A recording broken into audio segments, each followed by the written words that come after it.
আসসালামুয়ালাইকুম। রমজান স্পেশালে আজকে থাকছে আপনাদের জন্য চিকেন হালিম। হালিম তো কম বেশি আমাদের সবারই ভীষণ পছন্দ, তাই না? শুধু যে গরুর মাংস বা পায়া হলেই হালিম হবে আর চিকেন দিয়ে হালিম হবে না তা কিন্তু নয়। চিকেন দিয়েও ঝটপটভাবে কিন্তু মজাদার হালিম তৈরি করা যায়। আর রমজানে এই ইফতারে যদি এরকম হালিম হয়, তা আবার বাসায় তৈরি আর হেলদি, তাহলে তার কোনো কথাই নেই। খুবই ঝটপটভাবে আমি হালিমটা তৈরি করব, তো চলুন দেখে নেওয়া যাক।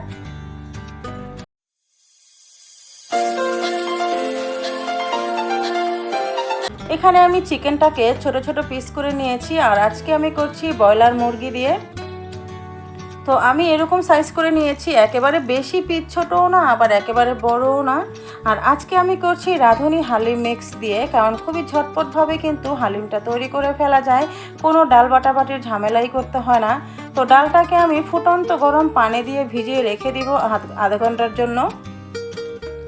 এই আধা ঘন্টার ভিতরে কিন্তু ডালটা অনেকটা সফট হয়ে যাবে, তারপরে আমি চলে যাব মূল রান্নায়। তো পানিটা দেওয়ার পরে কিন্তু সাথে সাথে একটু নেড়ে চেড়ে দিতে হবে, কারণ তা না হলে কিন্তু দলা পাকিয়ে যাবে। তো এইভাবে আমি আধা ঘন্টা রেখে দিব, আর এরপরে আমি আধা ঘন্টা পরে কিন্তু মূল রান্নায় চলে যাব। এখানে আমি দিয়ে দিলাম সয়াবিন তেল, দিয়ে দিচ্ছি পেঁয়াজ কুচি। পেঁয়াজটাকে আমি একটু ভালো করে ভেজে নিব।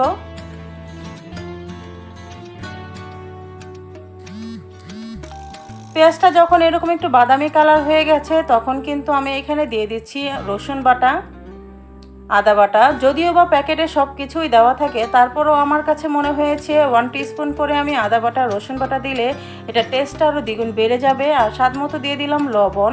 এখন এই মশলাটা তেলের সাথে ভালো করে একটু ভেজে নিব, এর কাঁচা গন্ধটা না যাওয়া পর্যন্ত। আর এখন আমি দিয়ে দিলাম চিকেনটা। এখানে আমি 1 কেজি পরিমাণ চিকেন নিয়েছি 1 প্যাকেট হালিম মশলার জন্য। এখন ভালো করে চিকেনটাকে তেলের সাথে আমি কষিয়ে নিব। চিকেনটাকে একটু সময় নিয়ে আমি ভালো করে ভেজে নিচ্ছি, যাতে করে খুব সুন্দর একটা গন্ধ বের হয়।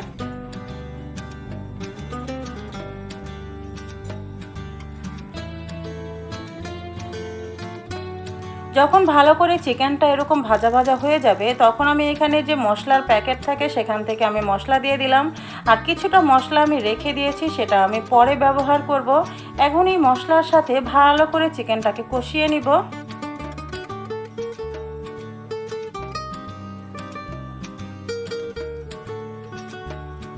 চিকেনটা যখন ভালো করে কষানো হয়ে যাবে, এই পর্যায়ে আমি চিকেনগুলো তুলে নিব, কারণ আজকে আমি ব্রয়লার মুরগি দিয়ে রান্না করছি। এটা যদি আমি হালিমের সাথে রান্না করে ফেলি, তাহলে কিন্তু মাংসগুলো সবই ছুটে যাবে।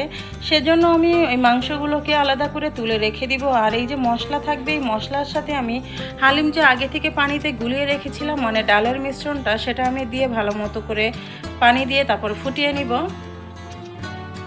ডালটা কিন্তু অনেকটা সফট হয়ে গিয়েছে।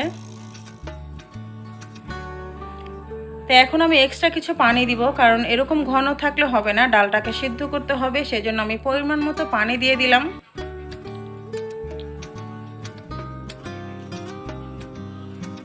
একটু নেড়েচেড়ে আমি দিব। বলক না আসা পর্যন্ত ঢেকে দিচ্ছি। বলক চলে আসলে এই তো আমি একটু বারে বারে চেক করব, তা না হলে কিন্তু নিচে লেগে যেতে পারে আর দলা পাকিয়ে যেতে পারে। রমজানের সময় ইফতার টেবিলে যদি এরকম হালিম হয়, তাও আবার চিকেন দিয়ে, তাহলে তো কোনো কথাই নেই, তাই না? আর হালিম তো আমাদের সবারই ভীষণ পছন্দ। আর অনেকেরই গরুর মাংস দিয়ে খাওয়াটা অনেক নিষেধ থাকে, সেজন্য কিন্তু অনেকেই কিন্তু এভাবে চিকেন দিয়েও কিন্তু তৈরি করে ফেলা যায়, তাহলে কিন্তু আর কোনো খাবারের কোনো নিষেধাজ্ঞা থাকে না। তো আমি ডালটা চেক করে দেখলাম, ডালটা অনেকটা নরম হয়ে এসছে। এই সময় আমি যে আগে থেকে চিকেনটা কষিয়ে রেখেছি, সেই চিকেনটা দিয়ে দিলাম। এখন এই চিকেনের সাথে ভালো করে ডালটাকে মিলিয়ে নিব। ডালটা যখন মেলানো হয়ে যাবে, আমি বাগারে চলে যাব, কারণ এই বাগারটাই হচ্ছে আসল টেস্টটা চলে আসবে।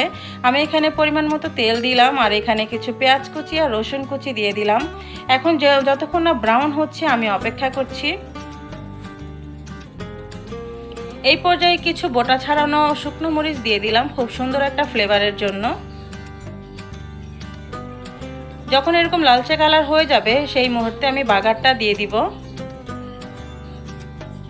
ডালের মিশ্রণের উপরে আমি বাগারটা দিয়ে দিলাম, আর এর উপরে আমি যে মশলা কিছু রেখে দিয়েছিলাম সেই মশলাটা কিছু দিয়ে দিব খুব সুন্দর একটা গন্ধ আসার জন্য। এই মশলাটা কিন্তু অবশ্যই লাস্টে দিবেন, তাহলে খুব সুন্দর একটা গন্ধ পাওয়া যায়। এখন একটু টকবগিয়ে ফুটিয়ে নিব যতক্ষণ পর্যন্ত এই বাগারের তেলগুলো এই ডালের সাথে ভালো করে না মিশে যায়। আমার কাছে একেবারে ঘন একেবারে পাতলা কোনোটাই খেতে ভালো লাগে না, একটু আঠালো টাইপের হলেই কিন্তু হালিমটা বেশি ভালো লাগে খেতে। তো আমি একটু চেক করে দেখব, আর দেখতে পাচ্ছেন মাংসগুলো কিন্তু একেবারেই ছুটে যায়নি, সবগুলোই কিন্তু বোঝা যাচ্ছে। তো এরকমই কিন্তু খেতে ভালো লাগে। তো হালিমটা কিন্তু আমার অনেকটাই রান্না হয়ে গিয়েছে, আর অবশ্যই ঠান্ডা হয়ে গেলে কিন্তু এটা আরও থকথকে হয়ে যাবে, মানে আঠালো হয়ে যাবে। তৈরি হয়ে গেল আমার মজাদার চিকেন হালিম। আমি আজকে রাঁধুনি রেডিমিক্স দিয়ে আমি হালিমটা তৈরি করেছি খুবই ঝটপটভাবে। আশা করছি আপনাদের সবার কাছে রেসিপিটা ভালো লেগেছে। আর যদি ভালো লেগে থাকে একটা লাইক দিয়ে দিবেন। আপনাদের একটা লাইক কিন্তু অসংখ্য ভাইয়া আপুদের কাছে আমার এই ভিডিওটা পৌঁছে যাবে। আর একটা অনুরোধ করে নিব, আপনারা প্লিজ প্লিজ প্লিজ আমার চ্যানেলটাকে সাবস্ক্রাইব করে আমার পাশে থাকবেন। আর আমি কিছু শসা কুচি, আদা কুচি, ধনিয়া পাতা, কাঁচামরিচ এগুলো দিয়ে আমি একটু সুন্দর করে সাজিয়ে দিচ্ছি। আর লেবু তো অবশ্যই লাগবে, আমার কাছে হালিমে লেবু না হলে কিন্তু চলেই না। সবাই সুস্থ থাকবেন, ভালো থাকবেন। আল্লাহ হাফেজ।